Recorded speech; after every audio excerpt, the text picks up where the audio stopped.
Richard Clark, and for Throwback Thursday I'm going to be talking about my favourite albums again. You may not know what my position is, but I am a hypnotherapist and I've been a holistic therapist for 14 years, and I used to work in media until I was 30 years old and so forth. So, number 45 of my favourite albums, I'm just trying to remember if that's the correct number, is Abbey Road by The Beatles. Abbey Road by The Beatles is technically their last ever album out of all the albums they did in the 60s. Now, Abbey Road, why was it called that? Well, quite simply because Abbey Road is actually the studios they used in London where EMI did all these famous recordings. So it's probably obviously the best idea for that.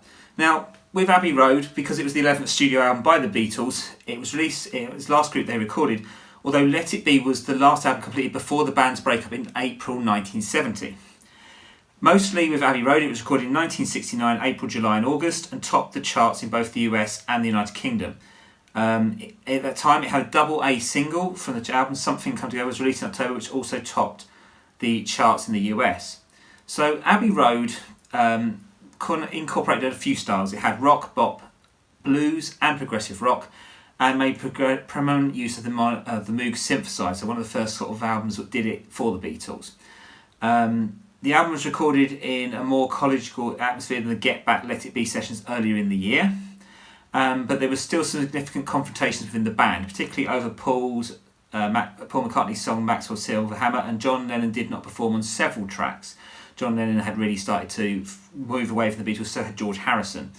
So Abbey Road was an instant commercial success, but it did receive mixed reviews upon release. Some critics found it more inauthentic and criticised the production's artificial effects. However, by contrast, critics today see it as one of the best albums by the Beatles. And it's the reason is that I would say is this thing is because George Harrison has two great songs on it. Something, which is a ballad about his wife, which actually his wife ended up being with Eric Clapton in the end. But that was actually what that song was about his love for her. And Here Comes the Sun. And these have been regarded as some of the best songs he ever wrote for the group. The album cover, which is the infamous album cover, is famous for the Beatles walking across the zebra crossing outside Abbey Road Studios. So within this, the Abbey Road sessions began in February, only 3 weeks after the Get Back sessions in Trident Studios. The group had recorded a backing track for I Want You, She's So Heavy with Billy Preston, who then ended up becoming the fifth Beatle. No further group recording occurred until April because of Ringo Starr's commitment on a film called The Magic Christian. It's a bit of a hippie film, kind of a bit avant-garde. After a small amount of work that month, they recorded a session for You Never Give Me Any Money on 6th of May and took an 8-week break before recommencing on the 2nd of July. Recording continued through July and August, and then the last backing track for Because was taped on 1st of August. Overdubs continued throughout the month, with the final sequence of the album coming together on 20th of August, the last time all four Beatles would be present in a studio together. McCartney, Ringo Starr and Martin have positive recollections of the sessions, while Harrison said, "We did actually perform like musicians again." Lennon and McCartney had enjoyed working together on the non-album single The Ballad of John and Yoko in April, sharing friendly banter between takes, and some of the camaraderie carried over to the Abbey Road sessions. Nevertheless, there was a significant amount of tension in the group. McCartney had an acrimonious argument with Lennon during the sessions. Lennon's wife, Yoko Ono, had become a permanent presence at Beatles recordings and clashed with other members. During the sessions, Lennon expressed a desire to have all these songs on one side of the album and McCartney's on the other. The album's two halves represented a compromise. Lennon wanted a traditional release with distinct and unrelated songs, while McCartney and Martin wanted to continue the thematic approach as the same from Sgt. Pepper's Lonely Hearts Club Band. Lennon ultimately said he disliked Abbey Road as a whole and felt it lacked authenticity, calling McCartney's contributions music or the grannies to dig and not real songs. Anyway, the technical aspects of this, Abbey Road was the first and only Beatles album to be recorded through a solid-state transistor mixing desk, and Alanparsons was one of the assistant engineers on the album, and he became a musician himself because he came to engineer Pink Floyd's trademark album, The Dark Side of the Moon, and produced popular albums with himself, the Alan Parsons Project. So Alan Parsons was probably very instrumental in the ideas of the sounds and what kind of production was used. So the songs on Abbey Road, Come Together. Come Together was an expansion of a Let's Get It Together, a song Lennon wrote originally for Timothy Leary's Californian Gut National campaign against Ronald Reagan. So it was to actually become the mayor or the governor of California. A rough version of the lyrics Come Together was written at Lennon's and Ono's second bed-in event in Montreal.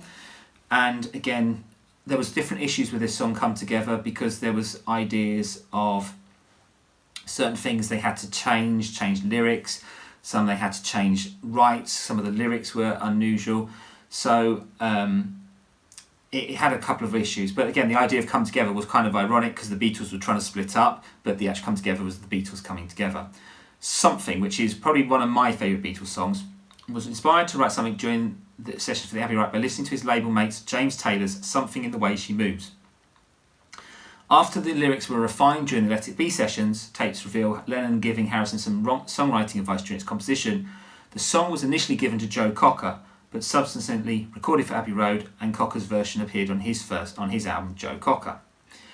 Something was Lennon's favourite song on the album, and McCartney considered it the best song Harrison had written. Though the song was written by Harrison, Frank Sinatra once commented it was his favourite Lennon-McCartney composition, obviously because they thought it was such a good song they didn't realise Harrison wrote it.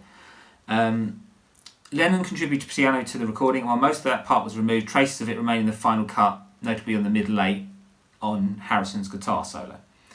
The song was issued as a double A side and topped the US charts for 1 week, becoming the Beatles' first number one that was not a Lennon-McCartney composition. Maxwell's Silver Hammer was McCartney's first song on the album, was first performed by the Beatles during the Let It Be sessions.